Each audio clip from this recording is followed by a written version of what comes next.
CBS Morning on this Thursday morning. I'm Gayle Kay. I'm Tony Dokoupil. And I'm Nate Burleson. Yes, he is. We're all here. Let's go to today's eye-opener. It's your world in 90 seconds. President Biden's plan to suspend the federal gas tax meets major opposition as gas prices drop a few cents, but that's not nearly enough. To the companies running gas stations, bring down the price you are charging at the pump. Do it now. 6 people are confirmed dead in a helicopter crash in West Virginia. It was a tourist flight. The police chief of the Uvalde School District has been placed on administrative leave, criticized for his response to the shooting. New evidence about January 6th and a hearing today on Trump's DOJ pressure campaign. Subdue the DOJ and make it bend to his political will. Congress subpoenas the owner of the NFL's Washington Commanders over allegations of a culture of sexual misconduct. Bullying, demeaning language, public embarrassment, and harassment. The FDA is preparing an order for Juul Labs to take its e-cigarettes off the market in the United States. For the first time ever, the Bloodhound has been named the best in show at the Westminster Dog Show. Another rebound goal! Tied it for Colorado. Stanley Cup Finals, Game 4 from Tampa, and what a finish. Overtime, Nazem Kadri scoring the game winner for the Avalanche. Oh, what a play!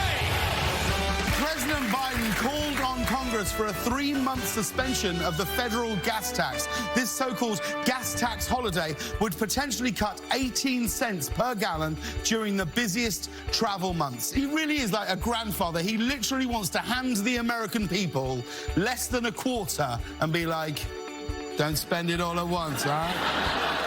This morning's Eye Opener is presented by Progressive, making it easy to bundle insurance. Quarter doesn't go very far, does it? 18 cents is not changing your weekend plans that much. Thanks, Grandpa. Put that right here. So generous. Yeah, and welcome to CBS Mornings. We have stories that you are going to want to see today, including Jerika Duncan's visit with the team of pastors and volunteers taking their own approach to fighting gun violence in Philadelphia. They want to stop the bloodshed before it starts, just by showing up and showing that they care. And with the BET Awards just a few days away, it's on Sunday, we'll talk to singer Chloe Bailey, who's nominated for 4 of them. You know, a lot of people compare Chloe to the woman who discovered her along with her sister Halle. That's the great Beyonce. Say what? Say what is right. We'll ask her what does she think about that. I'll bet she thinks that's pretty good, but I'll bet she also thinks nobody can be a better Chloe Bailey than her. Yes, and that is 100% true. Yeah. But we're going to begin with that gas tax conversation and the pushback that President Biden is getting in this latest effort to get prices under control. This morning's national average, by the way, for gas is $4.94 a gallon. Very high, but actually down about a nickel and 2 pennies from a week ago, partly due to lower oil prices and partly due to Americans just driving less, according to AAA.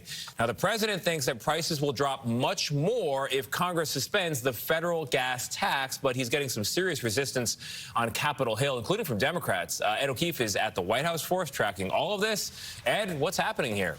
Well, Tony, you might think lawmakers want to help Americans save some gas money, especially this close to the midterm elections. But as you said, Democrats and Republicans